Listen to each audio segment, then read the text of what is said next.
वेदों और पुराणों में महामृत्युंजय मंत्र की महिमा का वर्णन बखूबी किया गया है। मान्यता है कि इस शक्तिशाली मंत्र का जप करने से व्यक्ति की अकाल मृत्यु से रक्षा होती है।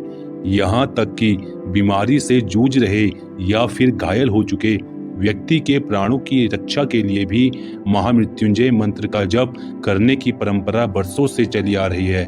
तो आइए दोस्तों, जानते हैं विस्तार से कि कैसे हुई इस अद्भुत मंत्र की रचना और इसके पीछे क्या है पौराणिक कथा।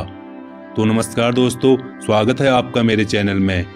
शिवजी के अनन्य भक्त मृकंड ऋषि संतानहीन होने के कारण बहुत दुखी थे। विधाता ने उन्हें संतान योग नहीं दिया था।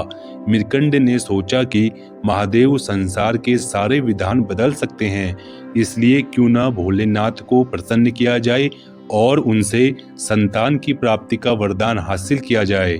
मृकंड ने घोर तप किया।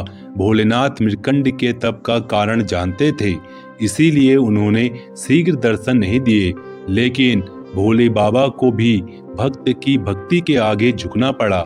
उन्होंने ऋषि को कहा, मैं विधान को बदलकर तुम्हें पुत्र का वरदान दे सकता हूँ, लेकिन इस वरदान में तुम्हें हर्ष के साथ ही दुख भी भोगना पड़ेगा। भोलेनाथ के वरदान से मृकंड का पुत्र हुआ, जिसका नाम मार्कंडेय पड़ा। ज्योतिषियों ने मृकंड को बताया कि यह विलक्षण बालक अल्प आयु होगा, इसकी उम्र केवल 12 वर्ष होगी। ऋषि की खुशी दुख में बदल गई, लेकिन उन्होंने हार नहीं मानी। उन्होंने अपनी पत्नी को आश्वस्त किया कि जिस ईश्वर की कृपा से संतान हुई है, वही भोले इसकी रक्षा करेंगे। भाग्य को बदल देना उनके लिए सरल कार्य है। मार्कंडेय बड़े होने लगे तो पिता ने उन्हें शिव मंत्र की दीक्षा दी। मार्कंडेय की माता बालक की उम्र बढ़ने से चिंतित रहती थी। उन्होंने मार्कंडेय को अल्प आयु होने की बात बता दी। तब मार्कंडेय ने निश्चय किया कि माता पिता के सुख के लिए उन्हीं सदाशिव भगवान से दीर्घ आयु होने का वरदान लेंगे, जिन्होंने जीवन दिया है।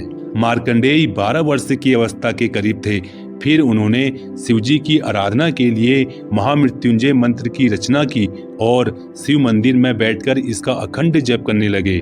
समय पूरा होने पर यमदूत उन्हें लेने आए।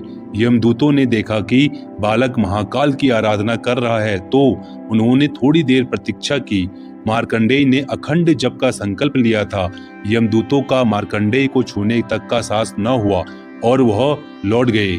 उन्होंने यमराज को बताया कि वे बालक तक पहुंचने का साहस नहीं कर पाए।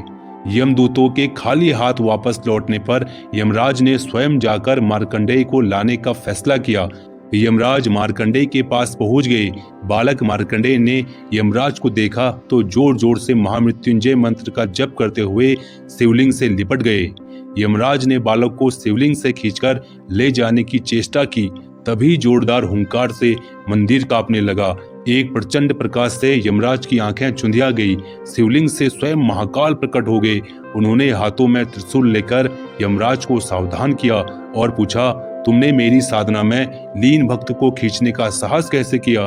महाकाल के प्रचंड रूप को देखकर यमराज भी थरथर कांपने लगे। उन्होंने कहा, प्रभु, मैं आपका सेवक हूँ। आपने ही जीवों से प्राण हरने का निष्ठुर कार्य मुझे सौंपा है। महाकाल का क्रोध कुछ शांत हुआ तो बोले, मैं अपने भक्त की स्तुति से प्रसन्न हूँ और मैंने इसे दीर्घ आयु होने का वरदान दिया है।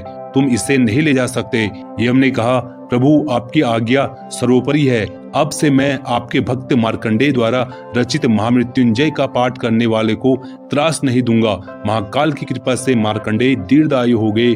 उनके द्वारा रचित महामृत्युंजय मंत्र काल को भी परास्त कर देता है। तो दोस्तों, अगर आपको यह वीडियो अच्छी लगी हो तो आप मेरे चैनल को सब्सक्राइब जरूर करें।